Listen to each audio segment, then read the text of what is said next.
Hello my dear students, मजेदार ट्रिकच्या या सिरीजमध्ये तुमचं खूप खूप स्वागत. आजच्या ट्रिकमध्ये आपण बघणार आहे हिस्ट्रीचं 3 इम्पॉर्टंट टॉपिक्स आहेत. ते म्हणजे ॲनल स्कूल्स, फेमिनिस्ट हिस्टोग्राफी आणि मायकल फुको.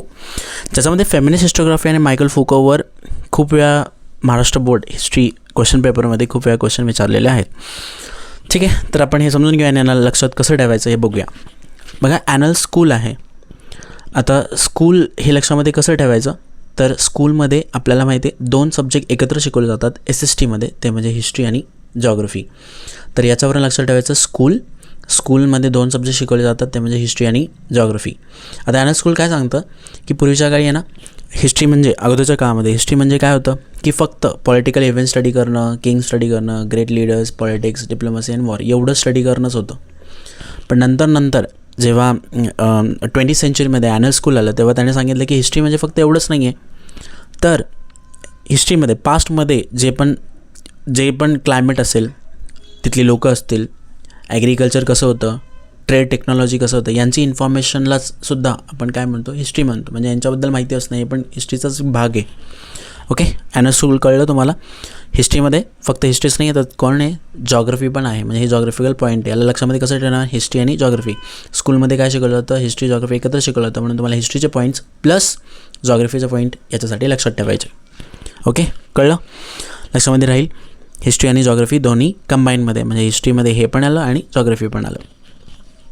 नेक्स्ट बघा, फेमिनिस्ट हिस्टोग्राफी. आता ऑब्व्हियसली फेमिनिस्ट नावावरूनच कळतं आपल्याला की हे कोणाबद्दल असेल, वुमनबद्दल चाललेलं आहे.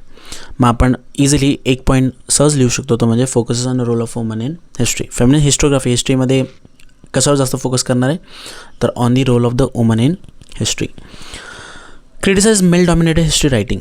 आता पूर्वीचं हिस्ट्री लिहिलं गेलं ते कसं होतं, मेल पर्स्पेक्टिव्हने लिहिलं गेलं होतं, कारण वुमन्सला तेवढं इम्पॉर्टन्स दिलं नाही आहे. मग त्यांचा जो पर्स्पेक्टिव्ह आहे त्याला काय केलं, क्रिटिसाइज केलेलं आहे हिस्टोग्राफीमध्ये, की काय male dominated history writing.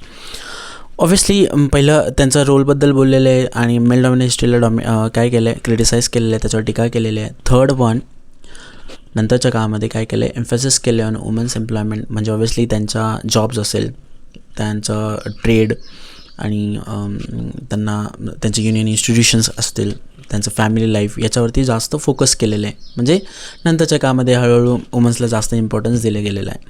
Women's वर portrait as an independent social classes. आणि 1990च्या नंतर वुमन्सला सांगितले, म्हणजे त्यांना असं पोर्ट्रेट केलं गेलं की ते आता इंडिपेंडंट आहे, म्हणजे कोणाचं डिपेंड, ते स्वतः त्यांचं करू शकतात सगळं, म्हणजे इंडिपेंडंट आहे. त्यांना एक इंडिपेंडंट सोशल क्लास म्हणून त्यांना काय केलं, पोर्ट्रेट केलं, म्हणजे दर्शवलं.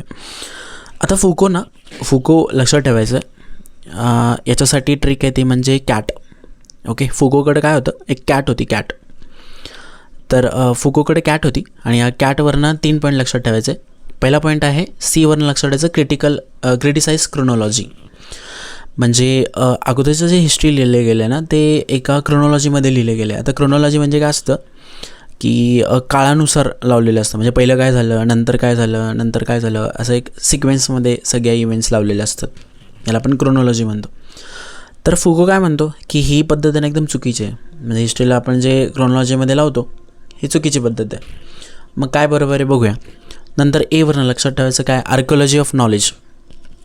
मग तो म्हणतो की archaeology of knowledge is not the ultimate truth. म्हणजे काय, फॉर एक्झाम्पल समजा आपल्याला काही जेव्हा एक्सकॅव्हेशन करतो, समजा आपल्याला कुठले तरी आर्टिफॅक्ट सापडले, समजा काही वस्तू सापडल्या आपल्याला, तर आपण काय करतो, आपण त्याचं ट्रूथ शोधायला जातो. म्हणजे ते काय, कुठलं आहे, कधीचं आहे, हे सगळं आपण त्याचं शोधतो, है ना, पूर्ण इन्व्हेस्टिगेशन करताना शोधतो. तर तो म्हणतो असं न करता आपण काय करायला पाहिजे, म्हणजे archaeology of knowledge is not the ultimate truth, याचा काही उपयोग नाही आहे, इट्स नॉट अल्टिमेट ट्रूथ. मग काय सत्य आहे, तो ट्रान्झिशन इन हिस्ट्री.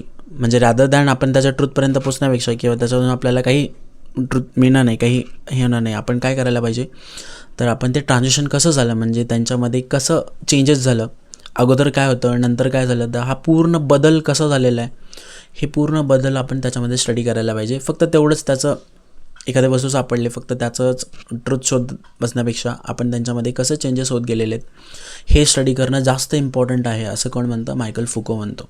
ओके.